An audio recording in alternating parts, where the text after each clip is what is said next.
Michael here from the Roof Guys, and this is your roof. Ridge venting, hottest of the air, just naturally rises out of that.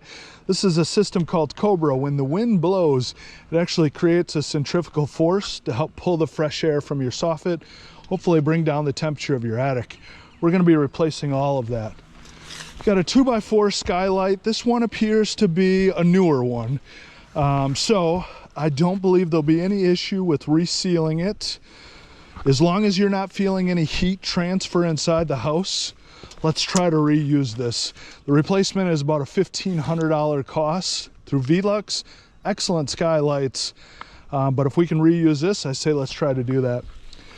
Your satellite dish here doesn't look like you're using this one. I think normally it has a node on the end of it. So we could take that off, throw it away.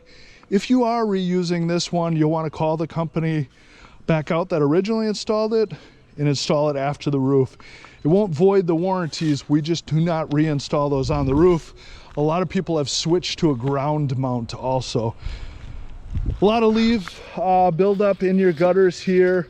We do sell a 6-inch guard that I think would clip right into this if you're interested in that. But sometimes no guards is better, because if you can get it to flush out the drain, that's ultimately ideal. Sometimes the leaves will just pile up on top of the guards, and that can cause problems also. This piece here is called a drip edge. It goes all the way around your house and it comes up about 2 inches. A lot of roofers will cut this corner because it's not code. They don't replace the drip edge. They bend this drip edge back and then try to put synthetic underlayment under it. And a lot of times you'll end up with rotted wood at the edge of the roof. I already see some little bit of shingle bending there, so there is potential for rotted wood there. We give you 2 4x8 sheets. If you need any more than that, it's just $90 per sheet as an allowance. This tube here is made by Natural Lights, so it's a little different than ours. It's a generic version of it. We'll just pull that up when we do the roof, reseal it, put it back down. The gooseneck, this is for your bath fan. Sometimes it's for dryer vents. We'll be replacing all of those also, the larger ones for your range. The plumbing boot here, that's your sink, your tub, your toilet. Sometimes I'll find frogs living in there just eating all the bugs.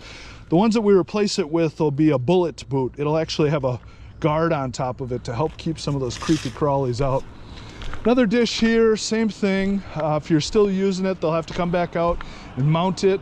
But anytime you can get it on the ground, that's always beneficial to just have less holes in your roof. The valleys here are all going to get 36 inches of ice and water barrier. You don't currently have that now. We don't have to worry about ice down here, but we get so much water it's almost like ice. That way if it gets past the shingles, it'll have another barrier of protection. This right here on your gable style home is called a cricket. It takes the longest for the water to dry under there. That's why you can see the mold build up on it. So what we do is we put ice and water barrier below there. That's above and beyond code, so that's something else another roofer might cut a corner on. Because if you're going to get a leak, often it's from these gable style homes here at the crickets. I'm going to replace all the ridge shingles, of course. These have dried out and started to crack. This Florida sun is just really hard on the roofs. You can see this plumbing boot here doesn't have a lead guard on it and is completely open to the top. So we'll be putting a bullet boot over that with a guard on it also. But all in all, that is your roof.